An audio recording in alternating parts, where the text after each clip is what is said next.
Hello students, पिछले video में हमने आपको पाचन तंत्र के बारे में बताया था।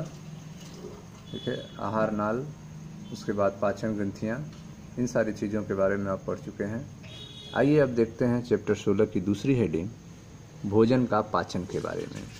इसको ध्यान से हम लोग समझेंगे कि भोजन का कैसे कैसे कहाँ कहाँ पर क्या क्या परिवर्तन होता है, कैसे पाचन होता है। मैं मनीष गुप्ता अपने चैनल में आपका स्वागत करता हूँ। तो आइए दोस्तों, स्टार्ट करते हैं चैप्टर 16 की दूसरी हेडिंग, भोजन का पाचन के बारे में। ध्यान से आप समझिएगा। पाचन की प्रक्रिया यांत्रिक एवं रासायनिक विधियों द्वारा संपन्न होती है। ठीक है, तो जो भोजन का पाचन है वह यांत्रिक और रासायनिक दो विधियों के द्वारा संपन्न होती है। यांत्रिक मैकेनिकल वर्क, भोजन को पीसा जाता है, उसके छोटे छोटे टुकड़े बनाए जाते हैं, और रासायनिक विधियों में एंजाइम्स के द्वारा उनका पाचन किया जाता है। ठीक है, तो पाचन की प्रक्रिया जो है वह यांत्रिक और रासायनिक विधियों द्वारा संपन्न होती है। ठीक है, अब जब भोजन मुख गुहा में पहुंचता है तो क्या क्या वर्क होता है उसके बारे में देखते हैं। मुख गुहा के मुख्यतः दो कार्य हैं। ठीक है, हमारा जो ओरल कैविटी है इसके दो मुख्य कार्य हैं। भोजन का चवर्ण, पहला कार्य क्या है? भोजन का चवर्ण, भोजन को पीसना। ठीक है, भोजन को पीसने का काम है, छोटे छोटे टुकड़ों में बदलने का कार्य है। और दूसरा जो कार्य है वह निगलने की क्रिया, भोजन को निगलने की क्रिया, ताकि वह भोजन नली से होता हुआ आमाशय में पहुंच सके। तो मुख गुहा के मुख्यतः दो प्रकार हैं। पहला है भोजन का चवर्ण और दूसरा है निगलने की क्रिया। ठीक है, पाचन ग्रंथियों का क्या मदद है? तो मुख गुहा में आप जानते हैं कि 3 जोड़ी ग्रंथियां होती हैं। गाल में कर्णपूर्व, निचले जबड़े में अधोजंभ और जीभ के नीचे अधोजिह्वा। इन ग्रंथियों के द्वारा लार मुख गुहा में पहुंचती है। ठीक है, लार की मदद से दांत और जीहा भोजन को अच्छी तरह चबाने एवं मिलाने का कार्य करते हैं। ठीक है, तो लार ग्रंथियों के द्वारा जो लार का स्राव होता है उसकी मदद से दांत और जीभ जो है वह भोजन को अच्छी तरह चबाने और मिलाने का कार्य करते हैं। ठीक है, लार का श्लेष्मक भोजन कणों को चिपकाने। ठीक है, लार के अंदर जो श्लेष्म होता है उसका क्या वर्क है? तो लार का जो श्लेष्मक है वह भोजन कणों को चिपकाने का कार्य करता है और उन्हें बोलस में रूपांतरित करने में मदद करता है। ठीक है, लार का श्लेष्म भोजन कणों को चिपकाने और उन्हें बोलस में रूपांतरित करने में मदद करता है। इसके उपरांत निगलने की क्रिया द्वारा बोलस ग्रसनी से ग्रसिका में चला जाता है। ठीक है, तो श्लेष्मक के द्वारा भोजन कण जो हैं आपस में चिपक जाते हैं और वह बोलस में बदल जाते हैं। जब यह बोलस में बदल जाते हैं तब निगलने की क्रिया प्रारंभ होती है और यह बोलस जो है ग्रसनी से होता हुआ ग्रसिका में चला जाता है, फेरिंग से होता हुआ ओसोफेगस में चला जाता है। ठीक है, बोलस पेशी संकुचन के क्रमाकुंचन द्वारा ग्रसिका में आगे बढ़ता है। ठीक है, तो जो भोजन नली होती है, जो ओसोफेगस होता है, उसमें पेशी संकुचन होता है, पेरिस्टाल्सिस होता है, उसके पेशियों में संकुचन होता है जिससे बोलस सरकता हुआ ग्रसिका में आगे बढ़ता हुआ आमाशय तक पहुंचता है। ठीक है, तो आप देख रहे हैं कि पाचन की जो प्रक्रिया है वह यांत्रिक और रासायनिक विधियों द्वारा संपन्न होता है। मुख गुहा के मुख्यतः दो कार्य हैं, भोजन का चवर्ण और निगलने की क्रिया। लार, ठीक है, जो लार ग्रंथियों के द्वारा स्रावित होता है, लार की मदद से दांत और जीभ जीहा भोजन को अच्छी तरह चबाने एवं मिलाने का कार्य करते हैं। लार का श्लेष्म भोजन कणों को चिपकाने और उन्हें बोलस में रूपांतरित करने में मदद करता है। इसके उपरांत निगलने की क्रिया द्वारा बोलस ग्रसनी से ग्रसिका में चला जाता है, फेरिंग से ओसोफेगस में चला जाता है। बोलस पेशी संकुचन के क्रमाकुंचन पेरिस्टालसिस द्वारा ग्रसिका में आगे बढ़ता है। ठीक है, आगे देखते हैं। जठर ग्रसिका अवरोधनी। जठर ग्रसिका अवरोधनी जो है वह भोजन के आमाशय में प्रवेश को नियंत्रित करती है।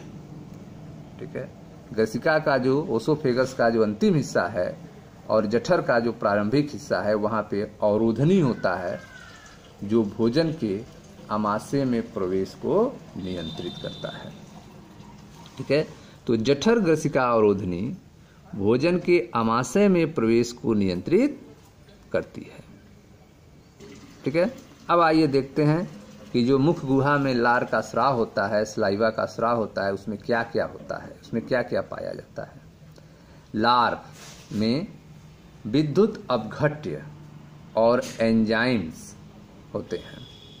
लार में सलाइवा में क्या पाए जाते हैं, तो सलाइवा में विद्युत अपघट्य होते हैं, इलेक्ट्रोलाइट्स होते हैं और एंजाइम्स होते हैं। विद्युत अपघट्य के बारे में देखते हैं। विद्युत अपघट्य जैसे कि sodium ion, potassium ion, chloride ion, bicarbonate ion, ये विद्युत अपघट्य होते हैं। और एंजाइम्स में लार एमाइलेज, सलाइवा एमाइलेज या टाइलिन तथा लाइसोजाइम होते हैं। ठीक है, एंजाइम के रूप में लार एमाइलेज या टाइलिन तथा लाइसोजाइम होते हैं। ठीक है, तो लार में विद्युत अपघट्य sodium ion, potassium ion, chloride ion, bicarbonate ion, और एंजाइम्स में लार एमाइलेज या टाइलिन तथा लाइसोजाइम होते हैं। ठीक है, पाचन की रासायनिक प्रक्रिया जो है, पाचन की रासायनिक प्रक्रिया मुख गुहा में कैसे होती है उसको देखते हैं। पाचन की रासायनिक प्रक्रिया मुख गुहा में कार्बोहाइड्रेट को जल अपघटित करने वाली एंजाइम टाइलिन या लार एमाइलेज की सक्रियता से प्रारंभ होती है। ठीक है, तो पाचन की जो प्रक्रिया है, रासायनिक प्रक्रिया जो है पाचन की, वह मुख गुहा से ही प्रारंभ हो जाती है। मुख गुहा में जो लार में एंजाइम आया है टाइलिन या लार एमाइलेज, वह कार्बोहाइड्रेट का पाचन प्रारंभ कर देता है, कार्बोहाइड्रेट को जल अपघटित करने लगता है। ठीक है, तो मुख गुहा में पाचन कैसे होता है, रासायनिक पाचन, तो मुख गुहा में कार्बोहाइड्रेट को जल अपघटित किया जाता है। और यह कौन करता है, यह एंजाइम टाइलिन या लार एमाइलेज की सक्रियता से प्रारंभ होती है, स्टार्ट हो जाती है। मुख गुहा में लगभग 30% स्टार्च इसी एंजाइम की सक्रियता से द्विशर्करा माल्टोज में अपघटित होती है। ठीक है, तो यह एंजाइम जो टाइलिन या लार एमाइलेज है वह लगभग 30% स्टार्च को द्विशर्करा माल्टोज में अपघटित कर देता है। पीएच कितना होता है, 6.8 होता है। ठीक है, यहाँ का पीएच जो है वह 6.8 होता है। इसके अलावा लार में जो उपस्थित लाइसोजाइम होता है, लार में उपस्थित लाइसोजाइम जीवाणुओं के संक्रमण को रोकता है। लार में उपस्थित लाइसोजाइम जीवाणुओं के संक्रमण को रोकता है। तो इस तरह से आपने देखा कि मुख गुहा में स्टार्च को माल्टोज में कन्वर्ट किया जाता है। 30% स्टार्च को माल्टोज में बदल दिया जाता है लार एमाइलेज के माध्यम से, और पीएच जो है वहाँ का 6.8 होता है। ठीक है, तो मुख गुहा में पाचन आपने देखा कि मुख गुहा में कार्बोहाइड्रेट को जल अपघटित करने वाली एंजाइम टाइलिन या लार एमाइलेज की सक्रियता से प्रारंभ होती है और लगभग 30% स्टार्च इसी एंजाइम की सक्रियता से द्विशर्करा माल्टोज में अपघटित हो जाता है। लार में उपस्थित लाइसोजाइम जो है वह जीवाणुओं के संक्रमण को रोकता है। ठीक है, अब आते हैं आमाशय में पाचन। ठीक है, स्टमक में कैसे पाचन होता है इसके बारे में अब हम लोग देखते हैं। आमाशय। आमाशय की म्यूकोसा में जठर ग्रंथियां स्थित होती हैं। ठीक है, तो जो आमाशय की म्यूकोसा है उसमें गैस्ट्रिक ग्लैंड पाए जाते हैं। आमाशय की म्यूकोसा में जठर ग्रंथियां स्थित होती हैं। जठर ग्रंथियों में मुख्य रूप से 3 प्रकार की कोशिकाएं होती हैं। ठीक है, आमाशय की म्यूकोसा में जठर ग्रंथियां होती हैं और जठर ग्रंथियों में मुख्य रूप से 3 प्रकार की कोशिकाएं पाई जाती हैं। वह तीनों प्रकार की कोशिकाएं कौन कौन हैं, उनका क्या क्या स्राव होता है, आइए इसको समझते हैं। पहला जो है वह म्यूकस का स्राव करने वाली श्लेष्मा ग्रीवा कोशिकाएं होती हैं। ठीक है, आमाशय की म्यूकोसा में जठर ग्रंथियां स्थित होती हैं और इन जठर ग्रंथियों में मुख्य रूप से 3 प्रकार की कोशिकाएं होती हैं। पहले प्रकार की जो कोशिकाएं होती हैं जिन्हें श्लेष्मा ग्रीवा कोशिकाएं कहते हैं, यह म्यूकस का स्राव करने वाली होती हैं। जबकि जो दूसरे प्रकार की कोशिकाएं हैं जिन्हें पेप्टिक या मुख्य कोशिकाएं कहते हैं, पेप्टिक या मुख्य कोशिकाएं कहते हैं, यह प्रोएंजाइम पेप्सिनोजेन का स्राव करती हैं। ठीक है, जो दूसरी कोशिकाएं हैं पेप्टिक या मुख्य कोशिकाएं, यह प्रोएंजाइम पेप्सिनोजेन का स्राव करती हैं। तीसरी प्रकार की जो कोशिकाएं हैं जिन्हें भित्ति या ऑक्जेंटिक कोशिकाएं कहते हैं, यह हाइड्रोक्लोरिक अम्ल और एक नेज कारक स्रावित करती हैं। ठीक है, यह जो नेज कारक है वो विटामिन B12 के अवशोषण के लिए आवश्यक होता है। ठीक है, तो आपने पढ़ रहे हैं भोजन के पाचन के बारे में। सबसे पहले हमने आपको मुख गुहा में पाचन के बारे में बताया, फिर आपको हम आमाशय के बारे में बता रहे हैं, आमाशय में पाचन कैसे होता है इसके बारे में आपको बता रहे हैं। ठीक है, तो आपको बताया गया कि आमाशय की म्यूकोसा में जठर ग्रंथियां स्थित होती हैं, गैस्ट्रिक ग्लैंड स्थित होते हैं। जठर ग्रंथियों में मुख्य रूप से 3 प्रकार की कोशिकाएं होती हैं। पहली जो कोशिका है वह म्यूकस का स्राव करने वाली होती है, जिसे श्लेष्मा ग्रीवा कोशिकाएं कहते हैं। दूसरी प्रकार की जो कोशिका है उसे पेप्टिक या मुख्य कोशिकाएं कहते हैं, यह जो है प्रोएंजाइम पेप्सिनोजेन का स्राव करती है। जबकि तीसरी प्रकार की जो कोशिका है वह भित्ति या ऑक्जेंटिक कोशिकाएं कहलाती हैं, जो कि हाइड्रोक्लोरिक अम्ल HCl और नेज कारक स्रावित करती है। यह जो इंट्रिंसिक फैक्टर है, नेज कारक है, यह विटामिन B12 के अवशोषण के लिए आवश्यक है। ठीक है, आमाशय में भोजन जो है 4-5 घंटे तक रुकता है। ठीक है, स्टमक में आमाशय 4-5 घंटे तक भोजन का संग्रहण करता है। इस 4-5 घंटों के दौरान कौन कौन से प्रोसेस होते हैं, कौन कौन सी प्रक्रियाएं होती हैं, आइए उसके बारे में समझते हैं। आमाशय 4-5 घंटे तक भोजन का संग्रहण करता है। आमाशय की पेशीय दीवार के संकुचन द्वारा, ठीक है, आमाशय की जो मस्कुलर वाल होती हैं, पेशी दीवार होती हैं, उनमें संकुचन होता रहता है, वह सिकुड़ती रहती हैं, फैलती रहती हैं। ठीक है, उनमें कंट्रैक्शन होता रहता है, जिससे क्या फायदा है, आमाशय की पेशी दीवार के संकुचन द्वारा भोजन अम्लीय जठर रस से पूरी तरह मिल जाता है। ठीक है, जो अम्लीय जठर रस है उससे भोजन जो है पूरी तरह मिल जाता है आमाशय की दीवार के पेशी संकुचन के द्वारा। ठीक है, अब इसका नाम जो है काइम हो जाता है। ठीक है, इससे पहले आपने देखा था कि बोलस कहा गया था, जब वो मुख गुहा से ग्रसनी से होता हुआ ग्रसिका में प्रवेश किया था तो बोलस कह रहे थे। अब इसको कहा जाएगा काइम, जब इस भोजन में अम्लीय जठर रस पूरी तरह मिल जाएगा। तो आमाशय की पेशी दीवार के संकुचन द्वारा भोजन अम्लीय जठर रस से पूरी तरह मिल जाता है, जिसे काइम कहते हैं।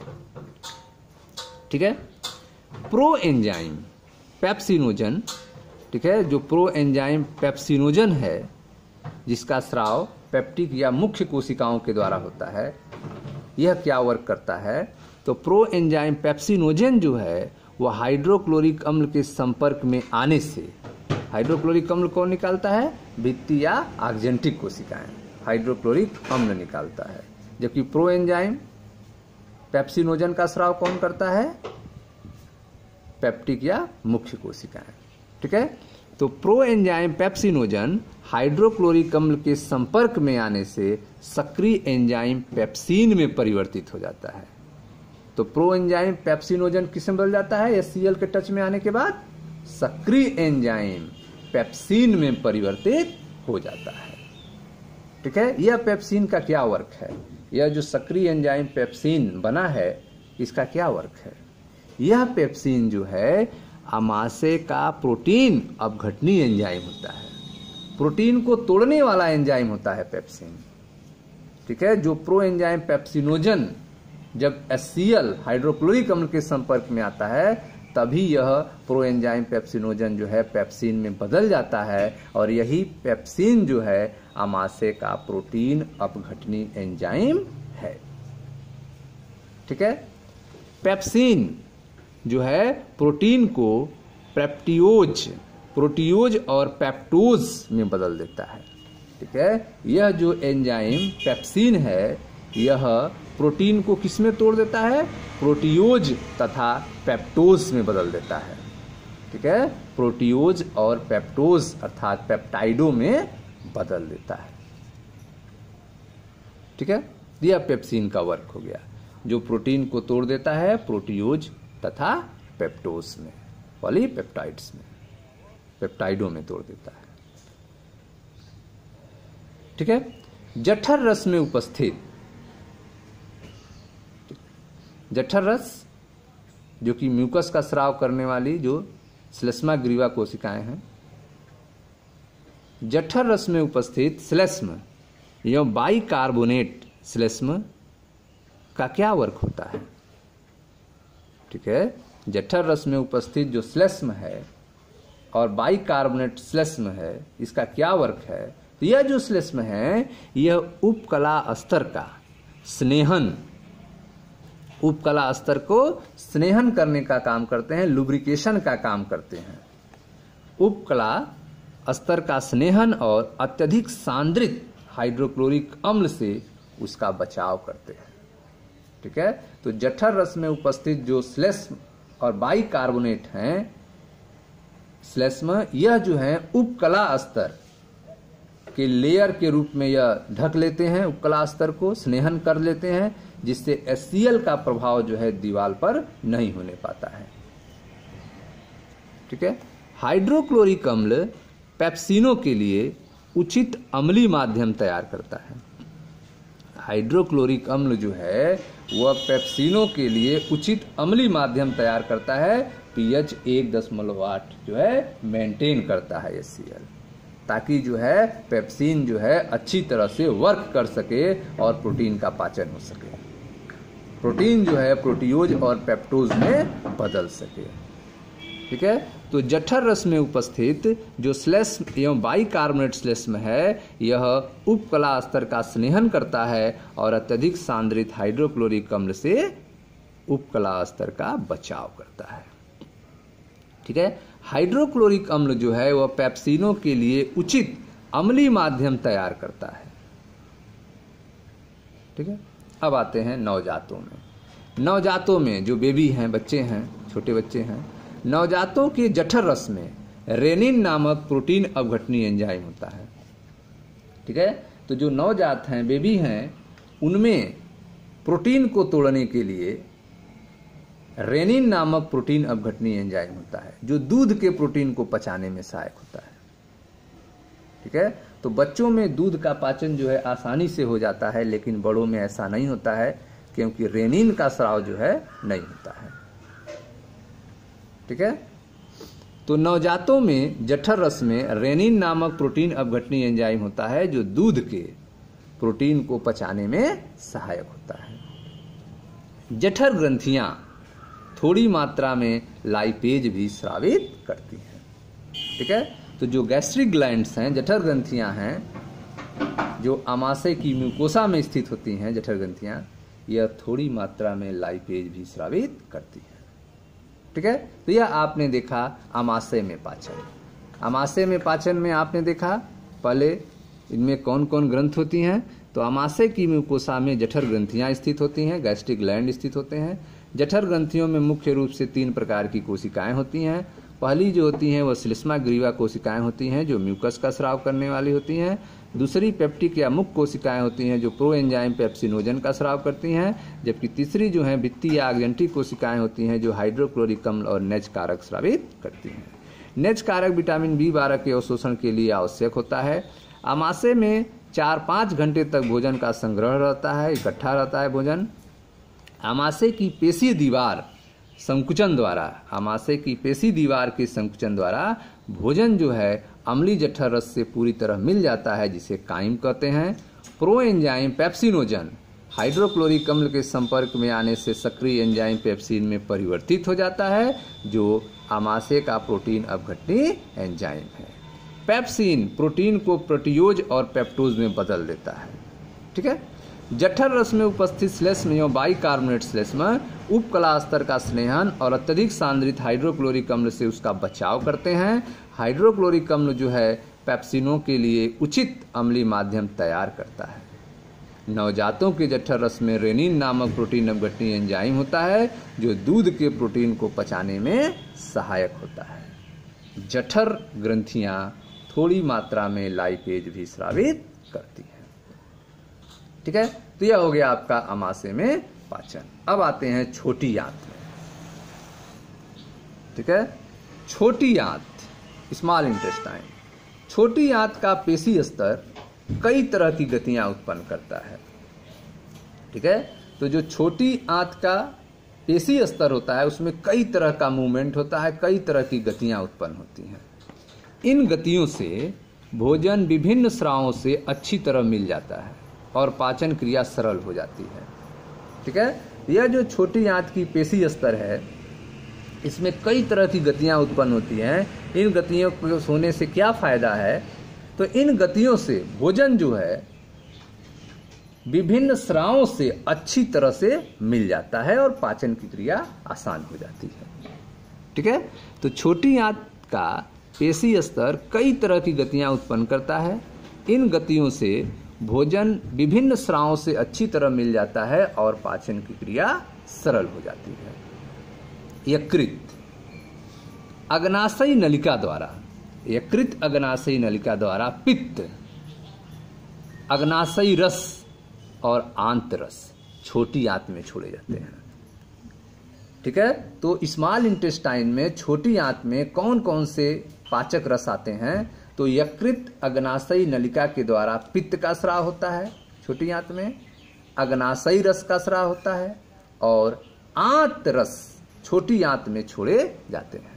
ठीक है। छोटी आंत की दीवार जो भी है, छोटी आंत की दीवार जो है वह भी रस निकालती है जिसे आंत रस कहते हैं। यह 3 तरह के रस जो है छोटी आंत में छोड़े जाते हैं। क्या क्या वर्क है इसमें?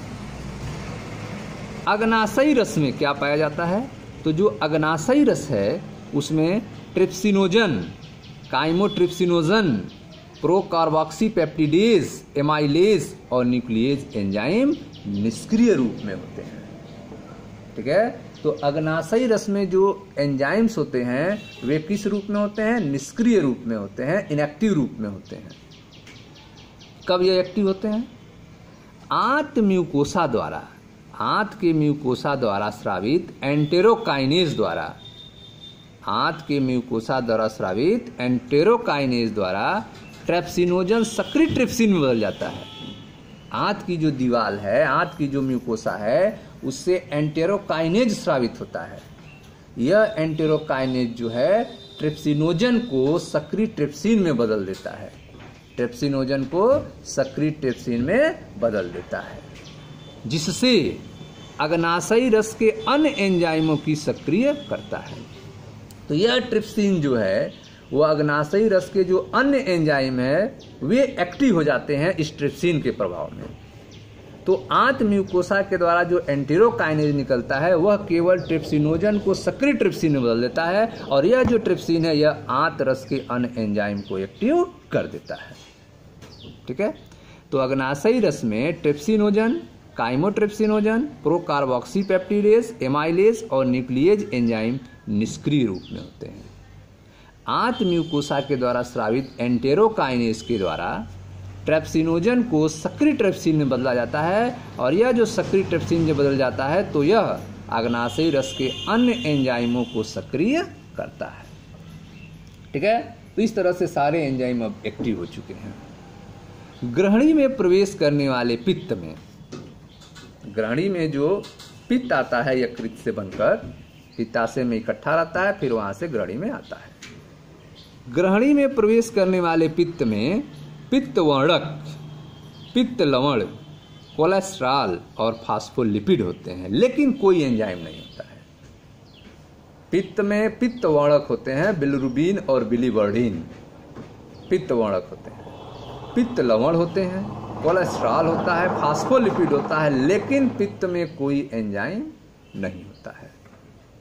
पित्त का क्या कार्य है? पित्त जो है वसा के इमल्सीकरण में मदद करता है। पित्त जो है वसा के इमल्सीकरण में मदद करता है और उसे बहुत छोटे छोटे मिसल कणों में तोड़ता है। ठीक है, पित्त जो है वसा के इमल्सीकरण में मदद करता है और उसे बहुत छोटे छोटे मिसल कणों में तोड़ता है। पित्त लाइपेज एंजाइम को भी सक्रिय करता है। ठीक है, तो पित्त जो है वो लाइपेज एंजाइम को भी सक्रिय करता है। ठीक है, तो आप जो है छोटी आंत में पाचन के बारे में पढ़ रहे हैं। आपको बताया गया कि छोटी आंत का पेशी स्तर कई तरह की गतियां उत्पन्न करता है। इन गतियों से भोजन विभिन्न स्रावों से अच्छी तरह मिल जाता है और पाचन की क्रिया सरल हो जाती है। यकृत अग्नाशयी नलिका द्वारा पित्त, अग्नाशयी रस और आंत रस छोटी आंत में छोड़े जाते हैं। ठीक है, अग्नाशयी रस में ट्रिप्सिनोजन, काइमोट्रिप्सिनोजन, प्रोकार्बोक्सीपेप्टिडेज, एमाइलेज और न्यूक्लिएज एंजाइम निष्क्रिय रूप में होते हैं। आंत्र म्यूकोसा द्वारा स्रावित एंटेरोकाइनेज द्वारा ट्रिप्सिनोजन सक्रिय ट्रिप्सिन में बदला जाता है, जो अग्नाशयी रस के अन्य एंजाइमों को सक्रिय करता है। ग्रहणी में प्रवेश करने वाले पित्त में पित्तवर्णक, बिलिरुबिन और बिलिवर्डिन होते हैं, पित्त लवण होते हैं, कोलेस्ट्रॉल और फास्फोलिपिड होते हैं, लेकिन कोई एंजाइम नहीं होता है। पित्त वसा के इमल्सीकरण में मदद करता है और उसे बहुत छोटे मिसल कणों में तोड़ता है। पित्त जो है लाइपेज एंजाइम को भी सक्रिय करता है। ठीक है, पित्त जो है लाइपेज एंजाइम को भी सक्रिय करने का काम करता है। ठीक है स्टूडेंट्स, तो आप देख रहे हैं कि पित्त जो है वह लाइपेज एंजाइम को भी सक्रिय करता है। ठीक, आंत श्लेष्मा उपकला में, आंत श्लेष्मा उपकला में गॉबलेट कोशिकाएं होती हैं जो श्लेष्मा का स्राव करती हैं। आंत श्लेष्मा उपकला में गॉबलेट कोशिकाएं होती हैं जो श्लेष्मा का स्राव करती हैं। म्यूकोसा के ब्रश बॉर्डर कोशिकाओं, म्यूकोसा के ब्रश बॉर्डर कोशिकाओं और गॉबलेट कोशिकाओं के स्राव आपस में मिलकर आंत स्राव अथवा सक्कस एंटेरिकस बनाते हैं। ठीक है, तो आप देख रहे हैं कि जो छोटी आंत की दीवार होती है उसमें श्लेष्मा उपकला होती हैं, गॉबलेट कोशिकाएं होती हैं, वह श्लेष्म का स्रावण करती हैं। तो आंत की, छोटी आंत की दीवार जो है वो खुद स्राव करती है। यकृत से स्राव आता है, पैंक्रियास से स्राव आता है, अग्नाशय से स्राव आता है, और छोटी आंत की दीवार खुद स्राव निकालती है, जिसे सक्कस एंटेरिकस कहा जाता है। तो आंत श्लेष्मा उपकला में गॉबलेट कोशिकाएं होती हैं जो श्लेष्मा का स्राव करती हैं। आंत श्लेष्मा उपकला में गॉबलेट कोशिकाएं होती हैं जो श्लेष्मा का स्राव करती हैं। म्यूकोसा के ब्रश बॉर्डर कोशिकाओं, म्यूकोसा के ब्रश बॉर्डर कोशिकाओं और गॉबलेट कोशिकाओं के स्राव, म्यूकोसा के ब्रश बॉर्डर कोशिकाओं के द्वारा जो स्राव निकलता है और गॉबलेट कोशिकाओं का द्वारा जो स्राव निकलता है वो आपस में मिलकर आंत स्राव बनाते हैं अथवा सक्कस एंटेरिकस बनाते हैं। इस स्राव में कई तरह के एंजाइम होते हैं। इस सक्कस एंटेरिकस में कई तरह के एंजाइम्स होते हैं, जैसे कि ग्लाइकोसिडेज, डाइपेप्टिडेज, एस्ट्रेज, न्यूक्लियोसिडेज आदि। ठीक है, तो आंत श्लेष्मा उपकला में गॉबलेट कोशिकाएं होती हैं जो श्लेष्मा का स्राव करती हैं। म्यूकोसा के ब्रश बॉर्डर कोशिकाओं और गॉबलेट कोशिकाओं के स्राव आपस में मिलकर आंतस्राव अथवा सक्कस एंटेरिकस बनाते हैं। इस रस में कई तरह के एंजाइम होते हैं, जैसे ग्लाइकोसिडेज डाइपेप्टिडेज, एस्ट्रेज, न्यूक्लियोसिडेज आदि। म्यूकस अग्नाशय के बाइकार्बोनेट के साथ मिलकर, म्यूकस जो है वह अग्नाशय के बाइकार्बोनेट के साथ मिलकर आंत्र म्यूकोसा की अम्ल के दुष्प्रभाव से रक्षा करते हैं। ठीक है, तो आंत्र म्यूकोसा पर अम्ल का प्रभाव न हो, उसका रक्षा जो है कैसे होता है, यह म्यूकस अग्नाशय के बाइकार्बोनेट के साथ मिल जाता है।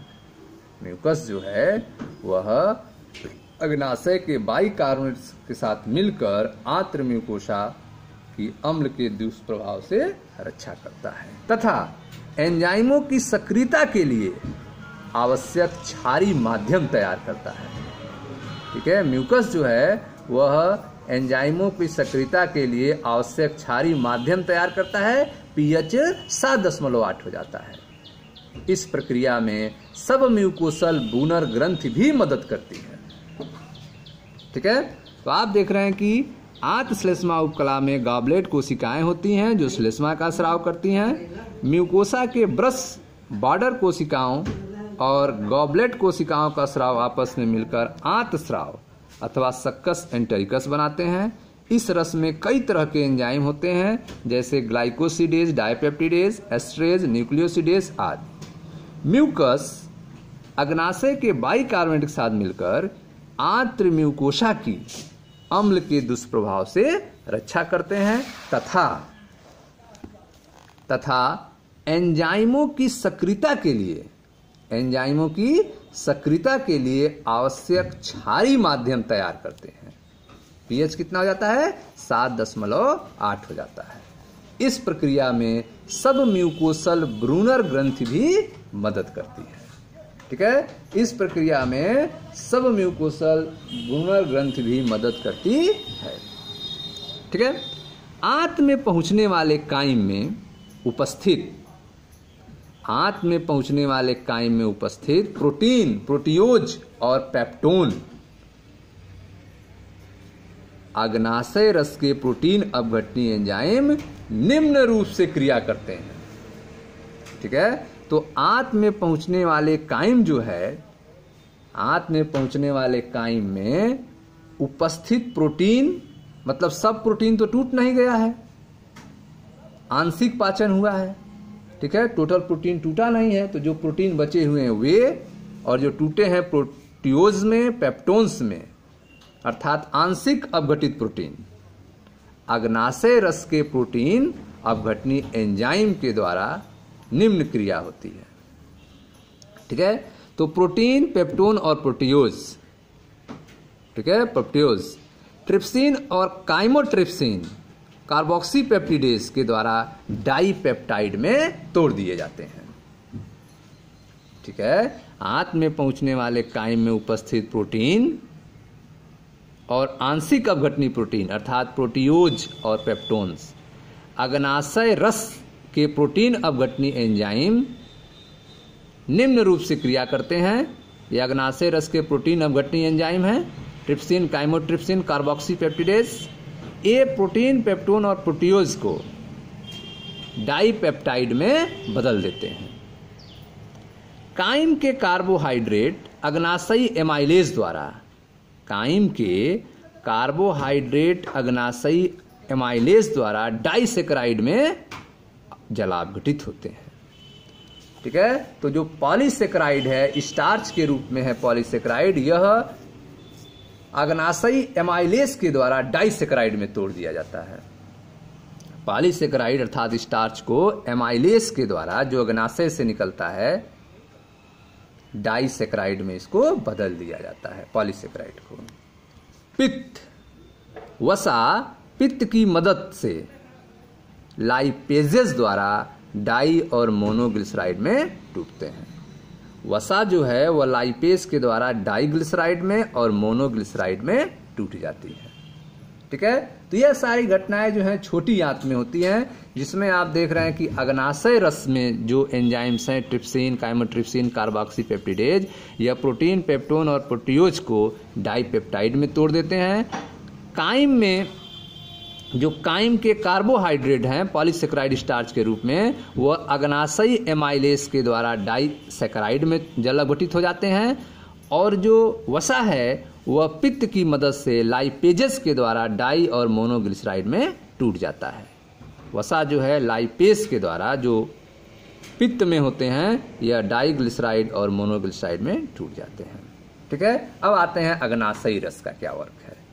अग्नाशयी रस के न्यूक्लियेज, ठीक है, अग्नाशयी रस के न्यूक्लियेज जो हैं वह न्यूक्लिक अम्लों को न्यूक्लियोटाइड और न्यूक्लियोसाइड में पाचित करते हैं। अग्नाशयी रस के न्यूक्लियेज जो है वह न्यूक्लिक अम्लों को न्यूक्लियोटाइड और न्यूक्लियोसाइड में पाचित करते हैं। तो न्यूक्लिक अम्ल जो है वह अग्नाशयी रस के न्यूक्लियेज के द्वारा न्यूक्लियोटाइड और न्यूक्लियोसाइड में बदल जाता है। ठीक है। आंत रस के एंजाइम, आंत रस के एंजाइम उपर्युक्त अभिक्रियाओं के अंतिम उत्पादों को पाचित कर अवशोषण योग्य सरल रूप में बदल देते हैं। आंत रस के जो एंजाइम आपको बताया गया, जिसमें ग्लाइकोसिडेज, डाइपेप्टिडेज, एस्टरेज, न्यूक्लियोसिडेज थे, यह जो एंजाइम्स हैं, यह जो उपयुक्त अभिक्रियाएं अभी आपने ऊपर देखा कि प्रोटीन, पेप्टोन, प्रोटियोज जो है डाइपेप्टाइड में बदला है, पॉलीसेकेराइड जो है डाइसेकेराइड में बदला है, वसा जो है डाइग्लिसराइड, मोनोग्लिसराइड में बदला है, न्यूक्लिक अम्ल न्यूक्लियोटाइड न्यूक्लियोसाइड में बदला है। इन सब चीजों को अवशोषण योग्य अंतिम उत्पादों में पाचित करने का काम आंत रस के एंजाइम का होता है। ठीक है। तो आंत रस के एंजाइम्स जो हैं वह उपर्युक्त अभिक्रियाओं के अंतिम उत्पादों को पाचित कर अवशोषण योग्य सरल रूप में बदल देते हैं। पाचन के अंतिम चरण, पाचन के ये अंतिम चरण आंत के म्यूकोसल उपकला कोशिकाओं के बहुत समीप संपन्न होता है। पाचन का ये जो अंतिम चरण है, यह आंत के म्यूकोसल उपकला कोशिकाओं के बहुत समीप, नजदीक संपन्न होता है। ठीक है। क्या क्या घटनाएं होती हैं देखें ध्यान से। डाइपेप्टाइड जो है वह डाइपेप्टिडेजेस के द्वारा एमिनो अम्ल में तोड़ दिया जाता है। माल्टोज जो है माल्टेज के द्वारा ग्लूकोज और ग्लूकोज में तोड़ दिया जाता है। लैक्टोज जो है लैक्टेज के द्वारा ग्लूकोज और ग्लैक्टोज में तोड़ दिया जाता है। सुक्रोज जो है सुक्रेज के द्वारा ग्लूकोज और फ्रक्टोज में तोड़ दिया जाता है। न्यूक्लियोटाइडेस है वह न्यूक्लियोटाइड के द्वारा, ठीक है, न्यूक्लियोटाइड जो है वह न्यूक्लियोटाइडेस के द्वारा न्यूक्लियोसाइड में, ठीक है, और न्यूक्लियोसाइडेस के द्वारा शर्करा और क्षारक में तोड़ दिया जाता है। डाई और मोनोग्लिसराइड जो हैं वो लाइपेज के द्वारा वसी अम्ल और ग्लिसरॉल में तोड़ दिए जाते हैं। ठीक है। इस तरह से आप देख रहे हैं कि डाइपेप्टाइड जो है वो अमीनो अम्ल में, माल्टोज, लैक्टोज, सुक्रोज जो है वह glucose, glucose, glucose, galactose, glucose, fructose में तोड़ दिए जाते हैं। न्यूक्लियोटाइड्स जो हैं वे शर्करा और क्षारक में बदल दिए जाते हैं। डाई और मोनोग्लिसराइड जो हैं वो वसी अम्ल और ग्लिसरॉल में तोड़ दिए जाते हैं। ठीक है। तो यह सारी जो घटनाएं हैं ऊपर वर्णित जैव बृहत अणुओं के पाचन की क्रिया आंत के ग्रहणी भाग में संपन्न होती है। ठीक है। जो भी पाचन की क्रिया आपको बताई गई, यह सारी घटनाएं, पाचन की क्रिया जो है वह आंत के ग्रहणी भाग में संपन्न होती है। ठीक है। इस तरह से निर्मित सरल पदार्थ छोटी आंत के अग्र क्षुद्रांत और क्षुद्रांत भागों में अवशोषित होते हैं। ठीक है। यह जो सरल पदार्थ पाचन के बाद बने हैं, यह छोटी आंत के अग्र क्षुद्रांत और क्षुद्रांत भागों के द्वारा अवशोषित कर लिए जाते हैं, सोख लिए जाते हैं। जो अपचित और अनावशोषित पदार्थ हैं वह बड़ी आंत में चले जाते हैं। ठीक है। जो अपचित और अनावशोषित पदार्थ होते हैं वे कहाँ चले जाते हैं? बड़ी आंत में चले जाते हैं। बड़ी आंत में क्या होता है? बड़ी आंत में कोई महत्वपूर्ण पाचन क्रिया नहीं होती है। बड़ी आंत का कार्य है यह कुछ जल, खनिज और औषधि का अवशोषण करता है। इसके अलावा यह श्लेष्म का स्राव जो अपचित उत्सर्जी पदार्थ कणों को चिपकाने और स्नेहन में होने के कारण उनका बाह्य निकास आसान बनाता है। ठीक है, तो बड़ी आंत में कोई महत्वपूर्ण पाचन क्रिया नहीं होती है। बड़ी आंत का जो कार्य है वो पहला कार्य है यह कुछ जल, खनिज और औषधियों का अवशोषण करता है, जबकि जो दूसरा कार्य है उसमें यह श्लेष्म का स्राव करता है। इस श्लेष्म का क्या प्रभाव है? तो यह जो श्लेष्म है यह अपचित उत्सर्जी पदार्थ कणों को चिपकाने का और स्नेहन होने के कारण उनका बाह्य निकास आसान बना देता है। अपचित और अवशोषित पदार्थों को मल कहते हैं, जो अस्थायी रूप से मल त्यागने से पहले तक मलाशय में रहता है। ठीक है, अपचित और अवशोषित पदार्थ को मल कहते हैं, जो अस्थायी रूप से मल त्यागने से पहले तक मलाशय में, रेक्टम में रहता है। ठीक है, तो इस तरह से आपने देखा कि जो भी पाचन हुआ है वह अंतिम उत्पाद में बदल गया है। ऊपर वर्णित जैव बृहत अणुओं के पाचन की क्रिया आंत के ग्रहणी भाग में संपन्न होती है। इस तरह से निर्मित जो सरल पदार्थ हैं वह छोटी आंत के अग्र क्षुद्रांत और क्षुद्रांत भागों में अवशोषित होते हैं, भिलाई के माध्यम से, जो अंगुली की तरह उभार आपने पढ़ा था। अपचित और अनावेशित पदार्थ बड़ी आंत में चले जाते हैं। बड़ी आंत में कोई महत्वपूर्ण पाचन क्रिया नहीं होती है। बड़ी आंत का कार्य है कुछ जल, खनिज और औषधि का अवशोषण करना, श्लेष्म का स्राव करना, जो अपचित उत्सर्जी पदार्थ कणों को चिपकाने और स्नेहन होने के कारण उनका बाह्य निकास आसान बनाता है। अपचित और अवशोषित पदार्थों को मल कहते हैं, जो अस्थायी रूप से मल त्यागने से पहले तक मलाशय में रहता है। ठीक है, जठरांत्रीय पथ की क्रियाएं कैसे कंट्रोल किया जाता है इनको, यह जो पाचन की प्रक्रिया है इसको कैसे कंट्रोल किया जाता है? जठरांत्रीय पथ की क्रियाएं विभिन्न अंगों के उचित समन्वय के लिए, जठरांत्रीय पथ की जो क्रियाएं हो रही हैं, अलग अलग जो अंग हैं उनका आपस में कोऑर्डिनेशन सही तरीके से हो, सब सही तरह से कार्य करें, इसके लिए तंत्रिका और हार्मोन के नियंत्रण से यह कार्य क्रिया की जाती है। ठीक है, तो जठरांत्रीय पथ की क्रियाएं विभिन्न अंगों के उचित समन्वय के लिए तंत्रिका और हार्मोन के नियंत्रण से होता है। जठरांत्रीय पथ की क्रियाएं विभिन्न अंगों के उचित समन्वय के लिए तंत्रिका और हार्मोन के नियंत्रण से होता है। भोजन के भोज्य पदार्थों को देखने, उनकी गंध अथवा मुख नली में उपस्थित लार ग्रंथियों के स्राव के लिए उद्दीपित कर सकती है। ठीक है, तो भोजन जो है, भोज्य पदार्थों को देखने से, उसके महक से, ठीक है, क्या प्रभाव होगा? तो इसके प्रभाव में मुख गुहा नली में उपस्थित लार ग्रंथियां जो हैं वह स्रावित होने लगेंगी, उद्दीपित कर सकती हैं। महक से जो है मुंह में पानी आ जाएगा। इसी प्रकार जठर और आंतरिक स्राव भी तंत्रिका संकेतों से उद्दीपित होते हैं। आहार नाल के विभिन्न भागों की पेशियों की सक्रियता भी स्थानीय और केंद्रीय तंत्रिका क्रियाओं द्वारा नियमित होती हैं। ठीक है, आहार नाल के विभिन्न भागों की जो पेशीय सक्रियता है यह भी स्थानीय और केंद्रीय तंत्रिकीय क्रियाओं द्वारा नियमित होती हैं, कंट्रोल होती हैं। हार्मोनल नियंत्रण के अंतर्गत जठर और यांत्रिक म्यूकोसा से निकलने वाले हार्मोन पाचक रसों के स्राव को नियंत्रित करते हैं। ठीक है, तो जठर और यांत्रिक म्यूकोसा से जो निकलने वाले हार्मोन हैं वे पाचक रसों के स्राव को कंट्रोल करने का काम करते हैं। ठीक है, तो जठरांत्रिय पथ में होने वाली जो विभिन्न क्रियाएं हैं उनको कैसे कंट्रोल किया जाता है, इसमें आपने देखा कि जठरांत्रिय पथ की क्रियाएं विभिन्न अंगों के उचित समन्वय के लिए तंत्रिका और हार्मोन के नियंत्रण से होता है। ठीक है। तो इनका समन्वयन कैसे होता है? तंत्रिका और हार्मोन के नियंत्रण से होता है। भोजन के भोज्य पदार्थ को देखने, उनकी गंध अथवा मुख गुहा नली में उपस्थित लार ग्रंथियों को स्राव के लिए उद्दीपित कर सकती है। इसी प्रकार जठर और आंतरिक स्राव भी तंत्रिका संकेतों से उद्दीपित होते हैं।